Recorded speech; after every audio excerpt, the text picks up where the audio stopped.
నేను దాని గురించి నేను 1,00,00,000 వృధా చేసిన గురించి నేను ఒకటే చెప్తున్నా. దాంట్లో ఎంత కరప్షన్ అయిందో లెక్క తీ. తీ. ఎవడో బాధ్యుడు లెక్క తీ. అరెస్ట్ చేయి. పనిష్మెంట్ ఇవ్వు. నేను దాని గురించి మాట్లాడతాను కదా! ఇప్పుడు ఉన్నది కదా! నీకు ఇష్టమున్నా లేకపోయినా అరె అరే ఒకటి నీకు అర్థమైతలేదు. నువ్వు చాలా సంకుచితంగా ఆలోచించి మాట్లాడుతున్నావు. నేను అంటున్నా 1,00,00,000 ఖర్చు పెట్టి చేసినా అంటున్నా. ఇప్పుడు నీకు మొత్తం కాళేశ్వరం ప్రాజెక్ట్ అంటే 2 ఒక లక్ష్మీ బరాజ్ కాదు కదా! లక్ష్మీ బరాజ్ ఉన్నది. అన్ అన్ అన్ అన్ అంత అన్నారం ఉన్నది. సుందిల్ల ఉన్నది. మిడిమానేరు ఉన్నది. మిడిమానేరు ఉన్నది. ఒక అనంత సాగర్ ఉన్నది. ఒక రంగనాయక సాగర్ ఉన్నది. ఆ పైన మల్లన్న సాగర్ ఉన్నది. ఆ పైన కొండపోచమ్మ సాగర్ ఉన్నది. అక్కడి నుంచి బస్వాపురం ఉన్నది. గిన్నున్నాయి బాబు. వందల కిలోమీటర్ల కాలువలున్నాయి. ఏం అర్థం చేసుకుంటారు మీరు? 1,00,00,000 ఖర్చు పెడితే 1,00,00,000 తిననని చెప్పి వాళ్ళు అనగానే నేను అవును నిజమే తిననని మాట్లాడాలా? ఏమన్నా జ్ఞానం ఉందా? 1,00,00,000 ఇప్పుడు రేపు నువ్వు మూసితే ఎత్తున్నావు. ఓ 1,00,00,000 ఎస్టిమేట్ ఎత్తాడు. 1,00,00,000 తిననని చెప్పి ఆరోపణ చేస్తే 1,00,00,000 తినట్టా? ఎంత బ్యాడ్ అండి ఇది. ఇంత నీచంగా ఉంటారా? బదనాం చేయి. కానీ గిట్లా చేస్తే ప్రజలు హర్షిస్తారనుకుంటే మాత్రం మూర్ఖత్వం అయితే గుర్తుపెట్టుకో. ఇవాళ కాళేశ్వరం ప్రాజెక్టు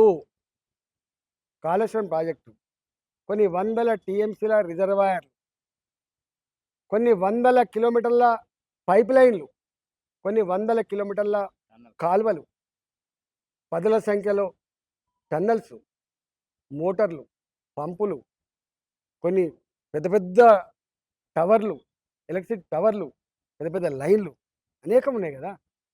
దాన్ని వాడుకోరాదు. నువ్వు బదనాం చేసి ఎత్తి కానీ వాడుకోరాదు.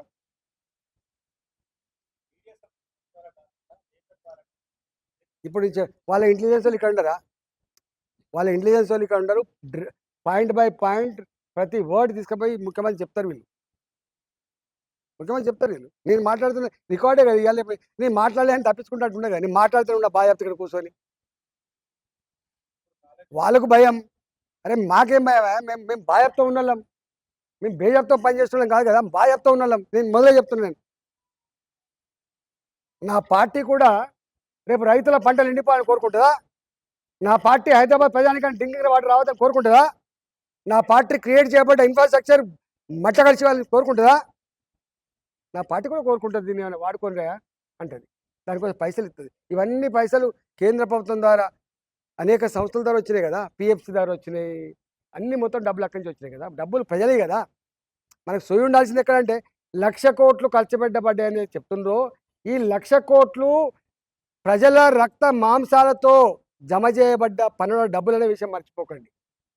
కేంద్రం పైసలు ఖర్చు పెట్టినా, రాష్ట్ర ప్రభుత్వాలు పైసలు ఖర్చు పెట్టినా ప్రజల పైసలు ఇవి.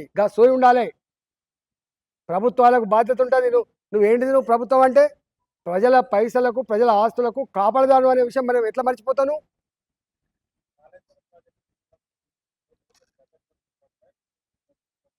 నేను అంటున్నా, లోపం ఉంటే వాళ్ళకి పనిష్మెంట్ ఇవ్వ అంటున్నా. ఆ ఇంజనీర్లను తీసుకుపోయి జైల్లో పెట్టు, ఆ పాలకులను తీసుకుపోయి జైల్లో పెట్టు, దాన్ని రికవరీ చేయించు. మేము అంటున్నావా? మేము అంటలేం కదా. ఇది గొప్పగా చేసిండ్రు, కాంట్రాక్టులు శుద్ధపూసలు, లేకపోతే ఇంజనీర్లు శుద్ధపూసలు, పాలకులు శుద్ధపూసలు మాట్లాడుతున్నాను నేను. నేను మాట్లాడుతున్నది నేనేం మాట్లాడదు. కానీ నీళ్ళు పోతున్నాయి ఆ కళ్ళ ముందు. దుఃఖం వస్తుంది. 1,00,000 కుసకలు పోతున్నాయి. తీసుకురా అంటున్నాం. తీసుకురావడానికి అడ్డంకులు లేక చెప్పమంటున్నాం. గిది అడుగుతుంటే మీరు ఇవన్నీ ఎందుకు వస్తాయి ఈ సబ్జెక్టు? అవన్నీ అయిపోయాయి. కమిషన్ వేసిరి, కమిషన్ రిపోర్ట్ తీసుకుపోయి ఆడ పడేసే ఏదో ఈడీకి ఇచ్చిరి, ఎవరికో ఇచ్చిరి.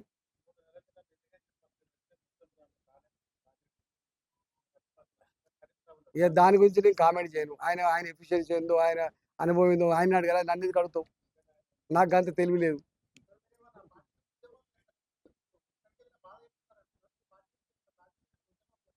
అన్ని ప్రజా సమస్యల మీద నిత్యం ప్రజలలో ఉంటూ నేను కొట్లాడటం కూడా నేనే. గుర్తుపెట్టుకో. ఎక్కడ ప్రజలను ఇబ్బంది పెట్టినా, ప్రజల కళ్ళల్లో నీళ్ళు వచ్చినా అక్కడ ఈటలో ఉంటాడు కదా. నీకు తెలియదా? అవగాహన ఉండాలి కదా. నువ్వు ఏ ఛానల్ కోసం పనిచేస్తున్నావో, దేనికోసం పనిచేస్తావో పక్కన పెట్టి, కానీ మన మిత్రులం కదా. ఫస్ట్ ఆలోచించి. రాజేంద్రన్న ఏం కొట్లాడతాడు? రాజేంద్రన్న AK-47 తీసుకొచ్చి కంటకు పెట్టినా అరే గిదేరా అని చెప్పేటోడు ఈటలా. గుర్తుపెట్టుకో. నీకు ఐడియా ఉండాలి. ఎంతమంది ముఖ్యమంత్రి కొట్లాడి నేను ఎంతమంది ముఖ్యమంత్రితో కొట్లాడిన నేను. గది నా నైజం, గుర్తుపెట్టుకో. రాజీ పడి ఈటల, రాజీ పడే ఈటల ధర్మం కోసం, న్యాయం కోసం, ప్రజల కోసం నిత్యం ఆరాటపడే బిడ్డ, దానికోసం దేంతగా తెగించే బిడ్డ ఈటల, గుర్తుపెట్టుకో.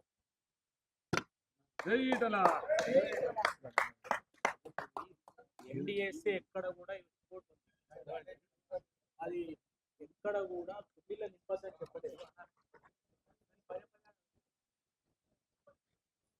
అవసరం లేదు, చూపించిన రిపోర్ట్ ఉన్నది. రిపోర్ట్ ఉన్నది, తీసుకోరా, అన్నిద్దాం నీకు ఒక్కటి కాదు సర్వవిద్ద.